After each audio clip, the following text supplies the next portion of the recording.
What's up guys, TC here and welcome back to Starbound Nightly. Today is going to be another combat themed update. We have two main portions for this video. First off is we're going to cover some new weapon abilities, and then also I'm going to cover one of the new elemental attacks. It's actually an elemental damage type. So one thing I want to correct from last week is you guys remember we had that gun that I couldn't figure out what was going on. It had some kind of targeting mechanism on it.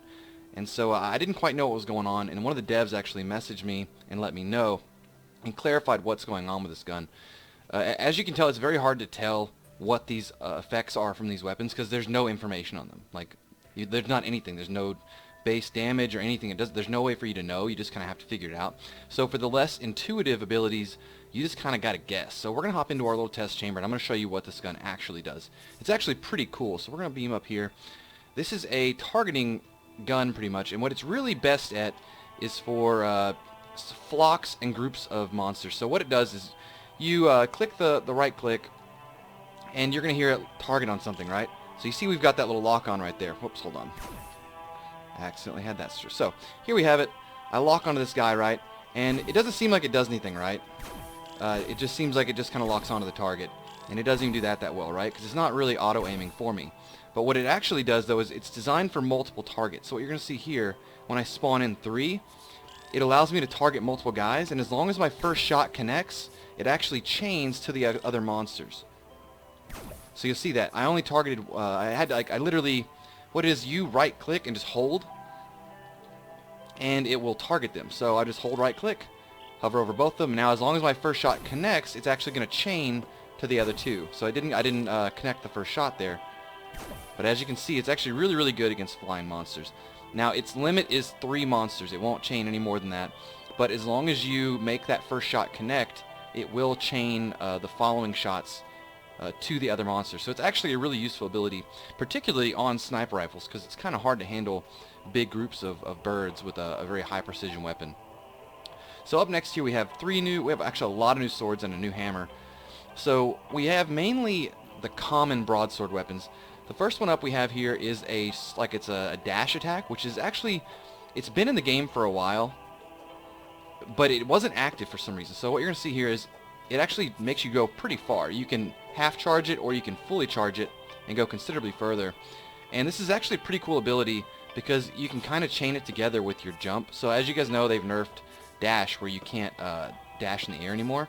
So realistically, this is about as fast as you can travel now, and it's kind of sad.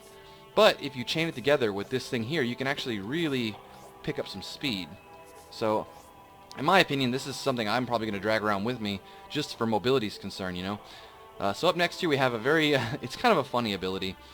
This one is going to be, let's get this guy in here. There we go. So this one kind of is just like a direction, it goes like, what's the word for it?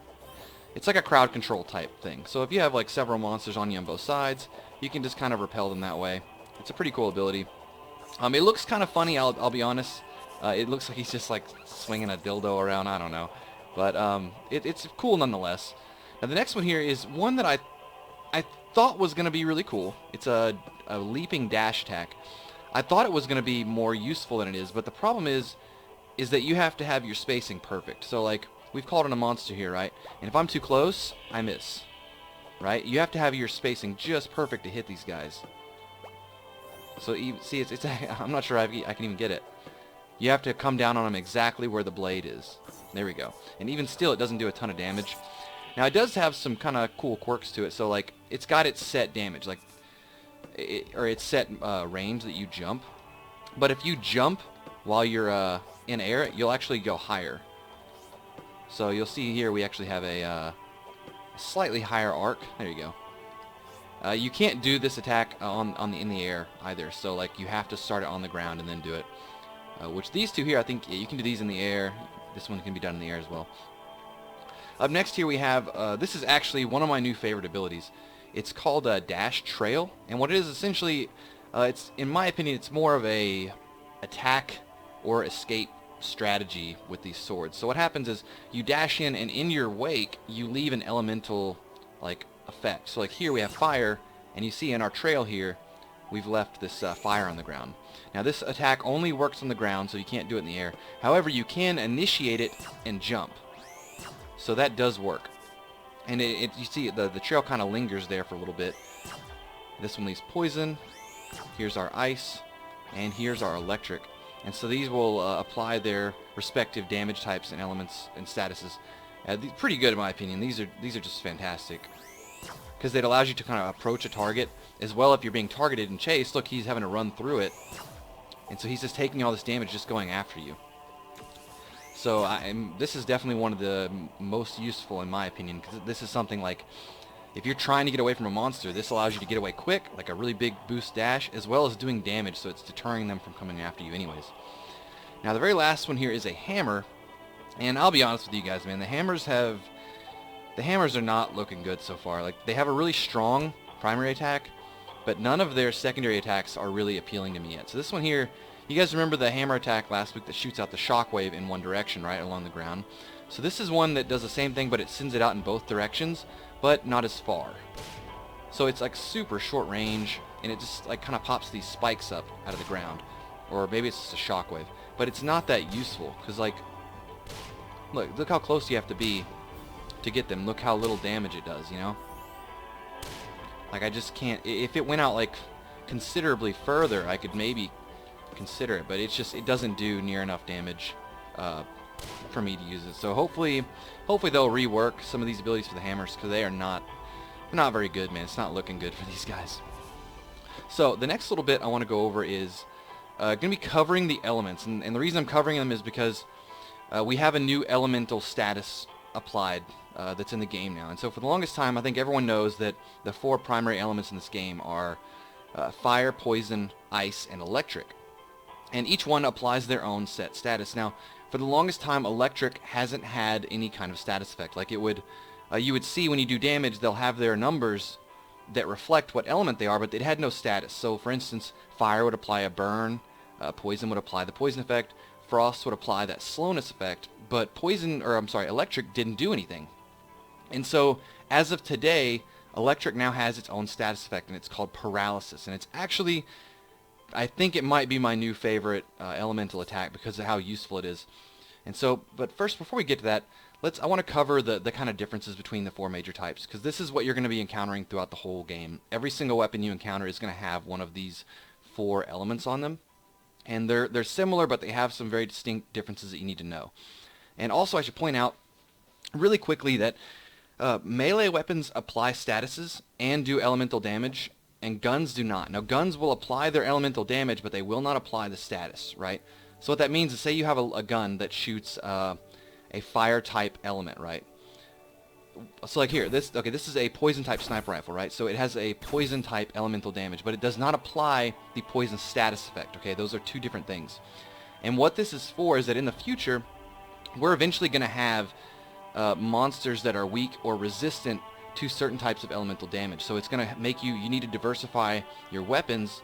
So say you beam down to an ice planet, ice attacks and ice element damage is not going to be very effective against them, whereas fire attacks will be.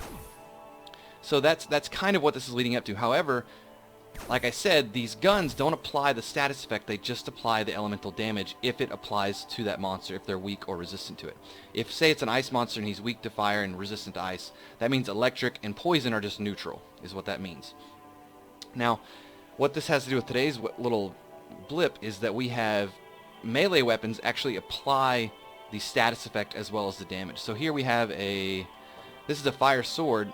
So it's going to apply that elemental damage, so if they're weak to fire, it's going to do double damage. But it's also going to apply a status effect, so a burning effect. So here, if we spawn in a monster, you'll see he's going to catch on fire. And you see he continues to take damage even after we've hit him, right? And so the same thing is going to apply for the poison. And something you're going to notice is that poison and fire both apply the same amount of damage. And this is what I wanted to point out, is that these 2 are very similar. Fire and poison are very similar, and ice and electric are very similar, but they have some very distinct differences that you should know about. The fire and poison, they both do the same amount of damage, and they last the same amount of time. However, basically, fire causes the target to glow in the dark, so it's going to be easier to track. Poison is harder to get rid of. So what that means is, like, fire, if you light a target on fire and they get in water, that status effect goes away. If they get in rain, it goes away. So if they go underwater, they get in rain, that status effect is gone. Whereas poison, if you hit them, they're going to stay poisoned. The only way to get rid of poison effect is with an antidote, and monsters don't have that, and very few players are going to carry it on them, right? So basically what it comes down to is they both do the same amount of damage over the same amount of time, but fire is going to be easier to get rid of. However, it will make the target glow and easier to track. So that's kind of their two distinctions. Up next we have the frost and the electric, and these two really are affect the opponent's mobility. They don't apply any extra damage to the target. So you'll see here, which one was this? This is electric. Okay, so this one here is going to be the frost. Well, let's pull another monster up, and as you can see, he kind of glows. Well, there you go. And so what happens is the frost effect causes a slowness effect. I think it's about a 30% slowness, and it lasts for about 6 seconds. It does not do any extra damage over time, but it does cause your target to be considerably slower, gives you a chance to get away, lets you outmaneuver them. Now the new one for electric is called paralysis, and I'm really loving this ability. And what it does is it actually completely prevents opponents from running and moving around.